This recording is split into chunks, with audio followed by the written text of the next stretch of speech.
Pioneer Bengal, বাণিজ্যে বসতে বাঙালি। ILS হসপিটালের নয়া উদ্যোগ, এখন থেকে তারা Mako robotic arm assistant joint replacement surgery শুরু করে দিল। বর্তমানে বেশিরভাগ সময় হাঁটু এবং জয়েন্টের সমস্যায় বিভিন্ন মানুষ ভুগছেন, তাই এই ধরনের রোবোটিক সার্জারি অনেক অল্প সময়ে এবং কোনো কাটাছেঁড়া না করেই করা সম্ভব। কলকাতার একটি 5 তারা হোটেলে এক প্রেস কনফারেন্সে আইএলএস হসপিটালের পক্ষ থেকে এই ঘোষণা করা হয়। বলা হয়, আইএলএস হসপিটাল এই বিষয়ে যে কোনো রিপ্লেসমেন্ট সার্জারির ক্ষেত্রে তাদের এই পরিষেবা একেবারে অত্যাধুনিক। ওই দিন এই প্রেস কনফারেন্সে উপস্থিত ছিলেন ডাক্তার Siddhartha Gupta, consultant orthopaedic joint replacement and sports জার্নি surgeon, ILS hospital, doctor Bishal Goel, group chief operative officer, GTP health care limited, mister Debashis Dhar, senior vice president এবং chief business development, GTP health care limited, এবং ডাক্তার Mahua Goldar, chief operating officer, ILS hospital. এই প্রসঙ্গে বলতে গিয়ে mister Debashis ধর আমাদের জানান তাদের এই অত্যাধুনিক পরিষেবার কথা। মনে হয় যে নতুন কিছু আসলেই বোধহয় ওটা প্রাইসকে বাড়িয়ে দিচ্ছে বা দামকে বাড়িয়ে দিচ্ছে। আজকে আপনি একটা জিনিস চিন্তা করুন, একটা সার্জারি করতে এলাম যার দাম আমার কস্ট হয়েছে ধরুন 1.5 থেকে 2 লাখ টাকা, তার জন্য আমাকে 8 দিন হসপিটালে থাকতে হলো। বাড়ি গিয়ে ডাক্তার বলছে 1 মাস রেস্ট নেবেন, শুয়ে থাকতে হবে বা খুব বেশি হলেও বসতে পারবেন, হাঁটা চলা কম। সেখানে ইন কম্প্যারিজন আমি 3 দিনে বাড়ি যাচ্ছি, 5 দিনের মাথায় অফিস যাচ্ছি, তো সেখানে আমি আমার কস্টটা বাঁচালাম। তো এখানে যেটা হচ্ছে সেটা হচ্ছে এই রোবট যখন আপনার নর্মাল যে কোনো রিপ্লেসমেন্ট সার্জারি রোবট ছাড়া কনভেনশনাল ওয়ে, তার সঙ্গে যদি আমি রোবোটিক সার্জারির দামকে অ্যাড করি তো price is very reasonable. It is almost pocket friendly and affordable to all the class. যদি আপনি আমার কত টাকা এক্সপেন্স আরও হতো সার্জারির পরে হসপিটালে থেকে বাড়ি গিয়ে, সেগুলোকে যদি ইনক্লুড করেন। সো এটা yes post operation. So naturally post operative cost যেগুলো আমরা ইনকার করি, এক্সপেন্সেস যেগুলো, সেগুলো আর কিছু করতে হচ্ছে না। তো পেশেন্ট তো যার হয়েছে সার্জারি সে পরের দিন অফিস যাচ্ছে। So that way please don't expect the cost to be huge. এটা প্রত্যেকের স্বার্থের মধ্যে থাকবে। It is affordable to all. আপনাদের সাকসেসটা কীরকম হয়েছে বলুন, যে এই যে আপনারা যে অপারেশনটা অপারেটিভ করছেন, হ্যাঁ, কীরকম সাকসেস পেলেন? এখন অবধি আমরা যতগুলো কেসেস করেছি প্রত্যেকটা পেশেন্ট কিন্তু খুব বেটার আছে। আর যদি কোনো সময় আমরা ওদেরকে ডাকি, আজকে যেমন বিকেলে আমার কিছু জনের সঙ্গে দেখা করার কথা, I will certainly in the next occasion I will invite you guys. এসে দেখবেন, তাদের মুখ থেকেই শুনবেন, এখন অবধি প্রত্যেকটা পেশেন্ট কিন্তু খুব ভালো করছে। ইয়েস ইয়েস, আমরা জেনারেলি এটা প্রত্যেকটা পেশেন্ট, শুধু অর্থ কেন, প্রত্যেকটা ডিপার্টমেন্টেই পেশেন্টদেরকে দেখি, নিজেরা গিয়ে ডাক্তাররা তো অপারেট করে ছেড়ে দেন এবং তারাও কেয়ারে রাখেন, বাট আমরাও হসপিটাল থেকে কিন্তু প্রত্যেকটা পোস্ট অপারেটিভের পেশেন্টদের খোঁজ রাখি। नमस्कार, আমি doctor Siddhartha Gupta, robotic joint replacement surgery, ILS hospital সে।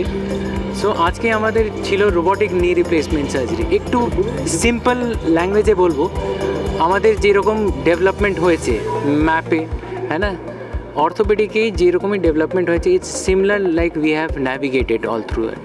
অর্থোপেডিকে আগে ন্যাভিগেশন এসছে। Navigation was like a Google map, where they give you directions, এখানে যাই গেলে ওইখানে পৌঁছে যেতে পারবে। But now steps have changed. Like in car, automobile, there's ADAS technology. They can tell you कि এখানে গাড়ি কাছে এসে গেছে, you have to stop there.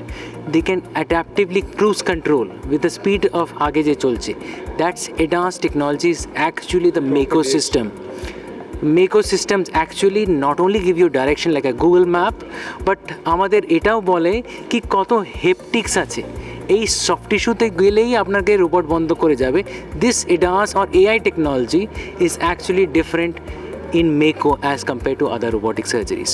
So this is the advantage of doing a robotic surgery where your tissue handling যে আমাদের অ্যাসিস্ট্যান্টরা লাগে ও সব কমে যায়, ম্যান পাওয়ার কমে যায়, আমাদের এআই টেকনোলজি থেকে ইমপ্লান্ট প্লেসমেন্ট অ্যাজ যেরকম আপনার আগে হাঁটু ছিল প্লেসমেন্ট হয়ে যায়, তো patient gets an inner confidence কি আমি তাড়াতাড়ি সুস্থ হতে পারি, তাড়াতাড়ি ভালো হতে পারি।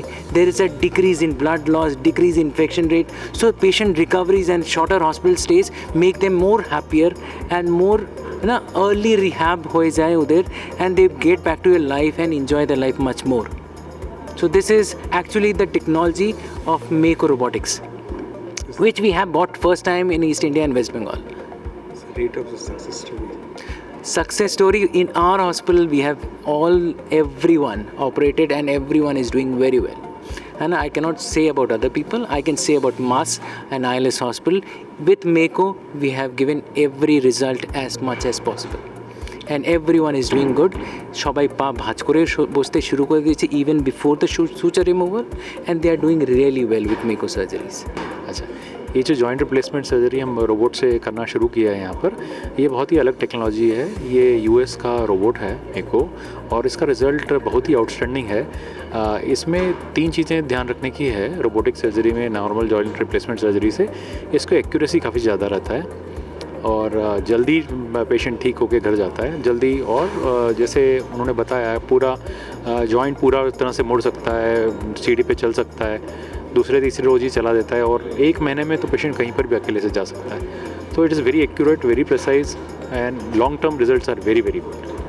फिजियोथेरेपी कितना जरूरी होता है? फिजियोथेरेपी तो ज़रूरी है, कोई भी जॉइंट रिप्लेसमेंट सर्जरी करेंगे रोबोट के साथ में, रोबोट के बिना भी, वो बहुत ज़रूरी है, क्योंकि उससे जो एक नया जॉइंट जो बैठाता है उसमें स्ट्रेंथ आने के लिए ज़रूरी है कि मसल का मूवमेंट किया जाए। मसल का मूवमेंट करने से मसल में ताकत आएगा और उससे लॉन्गेविटी बढ़ जाता है जॉइंट का और अच्छा रहता है, तो उससे रिज़ल्ट ज़्यादा अच्छा आता है। सर आपका शुभ नाम? मैं doctor Vishal Goyal, I am group CEO for ILS hospitals.